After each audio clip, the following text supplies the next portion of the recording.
So, I mean, the common concern that usually stays with anyone who's starting a foundation is that how does a foundation actually navigates when there are difficulties on the way? So, what are the things that you people actually, believe in while you are actually navigating through the areas in which you find obstruction or difficulties?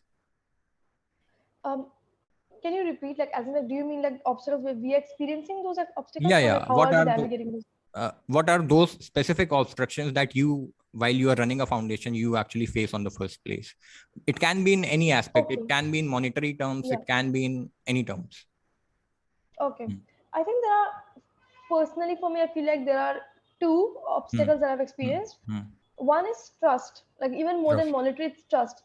Hmm. You cannot randomly enter a village and be like, listen, I'm here to educate Hmm. you. Hmm. Hmm. That's a very wrong tone. And You have that to could go also in a make way, people feel yeah, very awkward about it, you know. yes, and you're pushing them backward, you're pushing them And behind it's when you're doing it's that. such an intimate issue that people are not very comfortable Hmm. talking about it. So yeah. Exactly. So Hmm. tomorrow you cannot knock someone's door and be like, listen, Hmm. let me in. I want to talk about Hmm. periods. Yeah. There's a long process to that. There's Hmm. a very sensitive way about it. Yeah. You have to respect people's boundaries. This is important to reach out to Absolutely. people, but you Hmm. cannot force people in it. Hmm. So I think starting when I went to Palghar and everything, I felt Hmm. like there was this thing where I had to learn how to enter. Hmm. Nobody, of course, nobody stopped me, but Hmm. I felt like still there's a lot more to just entering and knocking and being like, listen, I'm here. I feel like there has to be some kind of permission that has to be taken. You Hmm. can't enter someone's private spaces. Like tomorrow, Absolutely. I will not let someone enter my home just Hmm. randomly. Hmm. So I feel like it's important that you try to build trust that we are not here to do a favor to you. We are Hmm. not here to, like, don't, when you say it's a favor I'm doing to you, it's very condescending. Yeah. So it's important that you go with a very Hmm. open mind. Hmm. We tell them, I want to discuss something Hmm. with you. I wanted to have a dialogue with you, like a conversation. Are Hmm. you up for it? And if they say no, go back. Do not like force them in. Hmm. Try other ways. Hmm. So that's something I feel like every NGO should, like, be very sensitive about. Do not enter someone's spaces without permission. Hmm. Make sure that they are on board with it, because tomorrow Hmm. if you, it's important, but it's not something you can force people. Hmm. Second, of course, funding. In the starting stage, you have a lot of ideas, but you don't have funds. And since you're just starting out, nobody trusts you with it. Like as of now, even if I tell people I will not give you the receipt, they'll be willing to donate because now they've seen the work. Hmm. But in the starting stage, the monetary part was so difficult. And the most disrespectful thing is that sometimes in the privileged places also people would give like 10 rupees. Yeah. But it just hurts to see, because I'm saying 10 rupees is a huge amount. I'm not saying Hmm. it's a very small amount. Hmm. But my point is, when you know someone can do a lot more Hmm. and then they choose not to do it, it just Hmm. feels a bit hurtful, because Hmm. we are doing a lot of on-ground work. We Hmm. go to different places which are 2 hours from our homes. Hmm. We do not take any money for travel from our NGOs. We do not take any money for anything. So in the end, all we want is people to trust us and donate at least a small amount, that like a rupee of like just a small Hmm. amount of 360 rupees can Hmm. pay for a one menstruator for the entire year, because we give cloth pads also. So that way I feel like monetary funding is a big issue, because if you want to impact more areas, you need to have more funds. Hmm. So yeah, these are the two issues I experienced personally. Yeah, absolutely. And I think that this is where it gets interesting. So when we talk about an initiative is always evaluated with results. So my Yeah, question to you exactly. is that when you have started this foundation, so up to what extent do you think that you have impacted people's life? Or basically, when talking about menstruators, how have you affected their Hmm. life? Yeah. Okay, so I think like as of now, we have Hmm. impacted more than 30,000 menstruators in India. Wow. And Hmm. when I'm saying 30,000, yeah, we have distributed pads. When Hmm. I'm saying 30,000, I don't mean we have just sent pads to them. Hmm. We have sat down, we have Hmm. spoken to them, we have like at least met them thrice, minimum Yeah. thrice, Yeah. sometimes six Hmm. times Hmm. also. Hmm. Till the time they understand everything, we don't give up. We keep Hmm. going back to the place. And once we are done with the place, we make sure at least once in a while we go back and talk to them Hmm. and ask them, is everything fine? Do you all Yeah, feel like anything else? following up is very Yeah, important. Yeah, yeah, so absolutely. we follow up with them. So I think around 30,000 men students have been impacted. And if you go on online level, like what we have Hmm. done through social media, Hmm. we have done a lot of things. We have Hmm. used period blood, actual Hmm. period blood to paint. So we have Oh, used it as a painting, this thing, so that wow. we try to show people this normal blood. Hmm. And we have taken out our own period rap song. Hmm. So it's a Hmm. full song where it's a rap song which is on periods. Oh. We have remade so many songs Hmm. that are period Hmm. related. Hmm. We have reached out to, we have spoken about topics like periods and sex, which Hmm. don't people, sex itself is a taboo in India. Sex also Yeah, people don't talk about. Periods also absolutely. people don't talk about. Mm-hmm. But we have merged these topics. Hmm. We have merged periods and masturbation. Hmm. So things that people don't feel comfortable talking, we are Hmm. talking openly about it Hmm. without hesitating. Hmm. And those videos are reaching out to millions of people. Hmm. So in the end, it's impacting. Yeah. So like I said, like there's always three A's to it: awareness, accessibility, and affordability. And all three have to go hand in hand. Yeah. There, even if one is missing, it's going to be like a big loophole. Hmm. So yeah. Hmm. Absolutely. So, when I talk about the community of men of the society, so when I talk Yeah. about them, I absolutely feel that we are actually very much unaware about all these issues. So, whenever we are talking about boys or men in general, we want to know that what are those things that actually make a girl or a woman awkward on the first place while they are going through such a, impactful phase of their lives. So, I mean, what are those things that you would like to highlight, and what are those things that we as individuals can avoid? Yeah. More than avoid, I can say what you can do, but of Hmm. course, in the start, I can talk about what you can avoid. Yeah. I think there are a lot of jokes on PMS. Like, Yeah. so most of the Pre, men go I'm like, assuming it is premenstrual syndrome. yeah, yeah. So a Okay. lot of men are like, oh, she's moody right now. She's probably PMSing. Hmm. Oh, she's cranky. Hmm. She's probably PMSing. Hmm. If someone's angry, they're like, are you on a period? So like, PMS is not a joke. PMS Yeah. is real. It's something Hmm. that affects 3 out of 4 menstruators. Yeah. So out of every 4 menstruators, Hmm. 3 people are being affected by this. Hmm. It has a huge impact on your mental health. It Hmm. has. Hmm. I personally menstruate, so I can speak. I can like, this is my position. I can speak. Hmm. I'm telling you, I have 3 friends. One who doesn't get impacted by it. Hmm. Me, I feel like I'm always in the one corner of the room because I'm so affected by it. Hmm. And the third who's averagely affected. Hmm. So periods. So what happens is a lot of men do not understand that periods are different for different menstruator. Hmm. So what happens is because one might not experience pain, Hmm. they compare. They're like, Hmm. I think you're overacting because Yeah. if she can handle it, why can't you handle it? Hmm. It's not the same. Yeah. We don't have the same kind of pain. Some people don't even get pain for more than 2 days. Some Hmm. of them bleed for 8 days. Hmm. So it's so the moment you invalidate, it's like imagine I'm already facing so much pain and then someone comes and tells me why Hmm. are you overacting? Hmm. So then then it's just like like you don't know what's going through Yeah. me. So one thing is do not assume that everybody has same periods. Yeah. Secondly, do not make PMS jokes. It's not funny. Like Hmm. there are better jokes because jokes are supposed to be funny and we don't find Hmm. it funny. Hmm. Third is I believe a lot of men back out when it comes to Hmm. periods. They're like, oh, Hmm. we don't menstruate. Why do we need to know?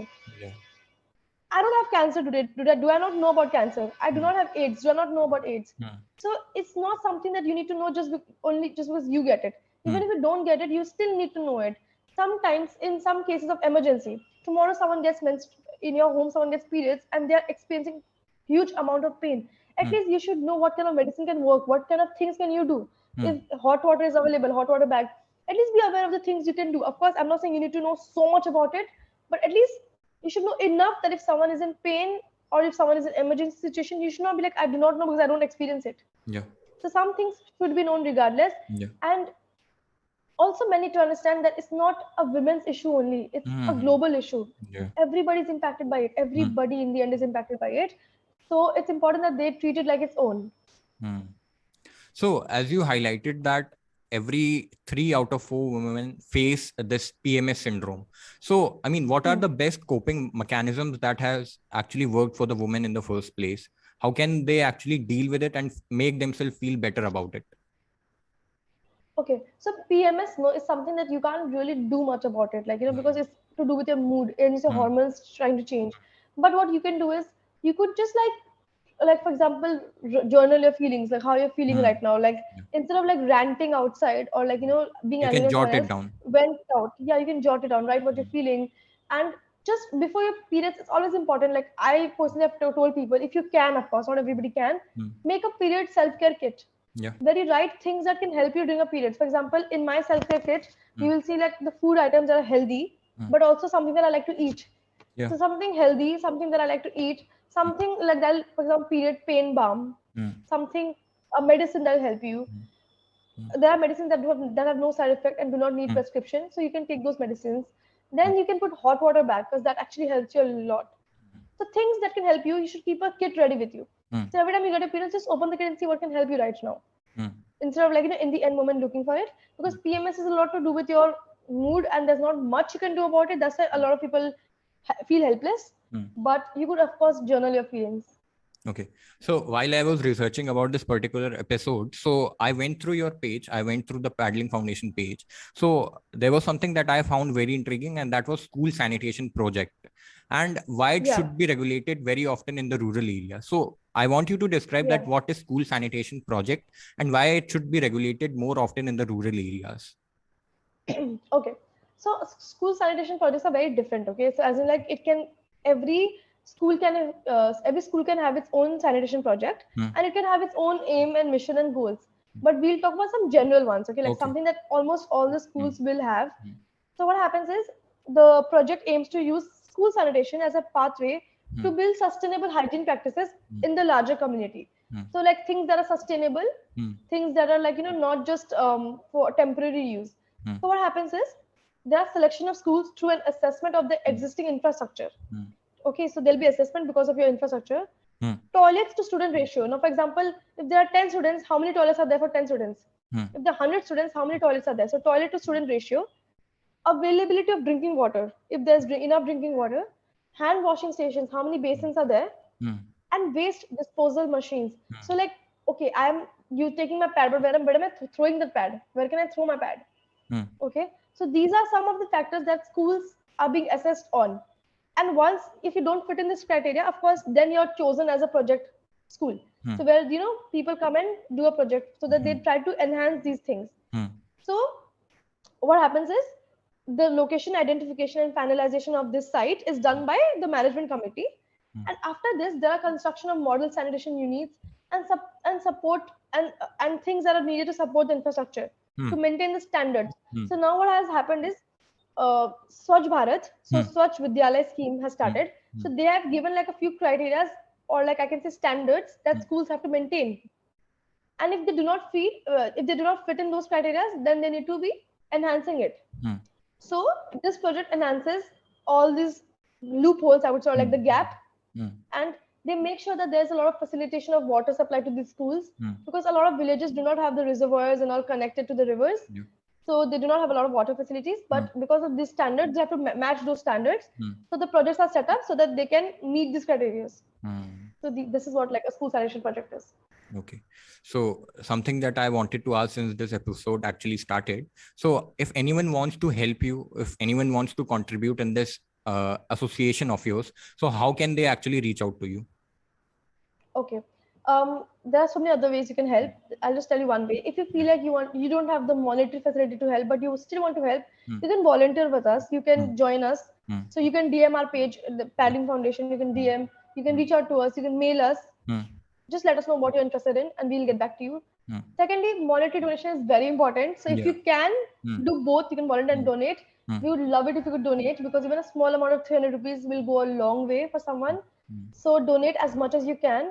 And other ways would be, I won't say to work with us, but in your personal homes, try to talk about it. Hmm. Try to talk about periods. Try to at least, even if you impact two women in your life, it's enough. It's not bad. It's good. So do something. If everybody impacts even two menstruators, it's a Yeah. lot one can do. Absolutely. Hmm. So it's important that you reach out to women at least near you. Absolutely. So I feel like that it is a very, recognized foundation of yours. So do you think that government of India has been, taking right initiatives in order to help people who are finding these problems on a day-to-day level? I'll be very honest. Yeah. Government is putting schemes and they are putting a lot of initiatives that are going a long way, Hmm. but I feel like it's not reaching the right people. Like Hmm. because Hmm. even the pad in 1 rupees, Hmm. it's something that only urban people know. Not every rural people even know about it. Hmm.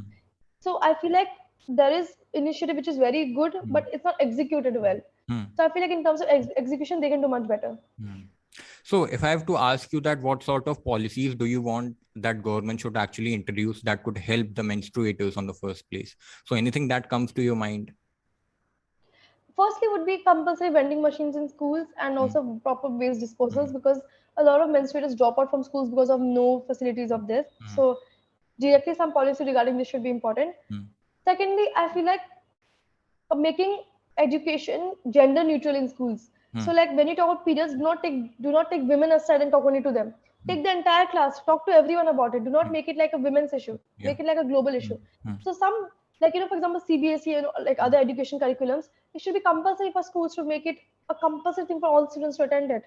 And other than that, I feel like some sort of gynac camps should be set up for every menstruator in India, because not everybody can afford. Even in urban areas like us, even today with people like us, we hesitate twice before checking with the gynac, because 1,500 per visit is expensive, and especially to menstruators in villages, it's very expensive. Yeah. So I feel like some kind of camps where, at least once in a while, like even if it's once in a year, it should be there for village areas. So specifically speaking about the Indian parents, so what are those measures that they should be acquiring in order to make their daughters actually feel better about it and make them feel actually more secure and comfortable about all these situations? Okay. I think first you start with media. So when you're watching TV and any advertisement comes on this, do not get awkward or do not be like what's happening. Just or do not change the channel. Tell them that if they're clueless and if they ask them that what is this and like why are they showing this, don't answer some vague answer. Just give them an answer that this is why what this is and this is when you'll need it. And even if it's a guy, tell them that you will not need this, but this is what menstruators need and why do they need that. That is like media representation is very important.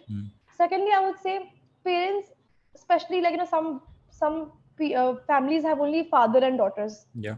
So it's important at that time for the father to act like the role, like take the role, because it's not like a mother's duty to tell the daughter. It's an equal parenting role where both of you need to tell your kids that this is what it is. I So do think not ever be like. I think that's a very important aspect of upbringing your child. So all these Yes. correct You informations cannot make it actually. like a women's issue to parent your Yeah. kid. Like Yeah. it has to be done by both. Like tomorrow both of them need to sit and talk to their kids about this. Of course, I understand the menstruator could be better because they are menstruating and they know better, but that doesn't mean that the guy of the family will be like, oh, you take over this section, I will take over the finances. That is not how it should work. Thirdly, I feel like there should be discussions in the family about it. There should not be like, okay, you're getting a periods and like the moment you're taking your pad, you're hiding it and taking it. You should take it openly. You should tell your male members in the family also to go and get it if you want it without hesitating. Yeah. And if you ever feel like someone's wrapping it in a newspaper and then a plastic, another plastic, tell them, I don't need it. I can just take it openly as well. These are just a few things I feel like that can be done inside the house, which are very easy to do. Like you don't need effort in it. Absolutely. So very insightful conversation. So I'll share something very interesting to you. So the other day I posted a story on my Instagram where I told all my followers that I'll be collaborating with you. So one of my cousins actually, so he's in grade 10th. So he write blog post on the Instagram. So he has recently started doing this. So what he does is that he takes out the real taboo topics from the society and he starts writing about it. So he messages me on the Instagram and he asked me that whether I should be writing about this or not, because he's in grade 10th. Okay, that's the thing to be noted. He's in grade 10th and he was being taught the chapter, the reproduction one. So there you actually talk about, that is the first introduction about periods and everything. So he comes up to me and he asked me that whether I should be talking about this. So I said that, yeah, all green flags for you. You can go and write whatever the right information you have. So something that I wanted to add over here. So thank you so much. That's actually nice. Yeah. Yeah, even I was going to tell you, like, even I was surprised that, like even last time when I did a podcast, it was the guy on the other end. And it honestly feels nice seeing guys also talk about this and openly talk about it without hesitating. Because, of course, change won't happen in a day, but at least small amount of changes is still like a long way to go. So I'm really happy that you have taken this initiative. Yeah, absolutely. Thank you so much for sharing all your beautiful nuggets of wisdom. I think all your messages will be circulated around the specific community of men that believe that periods are still a taboo, and they'll be forced to change their mindset and they'll be forced to change the way how they look at periods and everything. So thank you so much for being on the show and thank you so much for your time. Thank you. I really appreciate it. Yeah.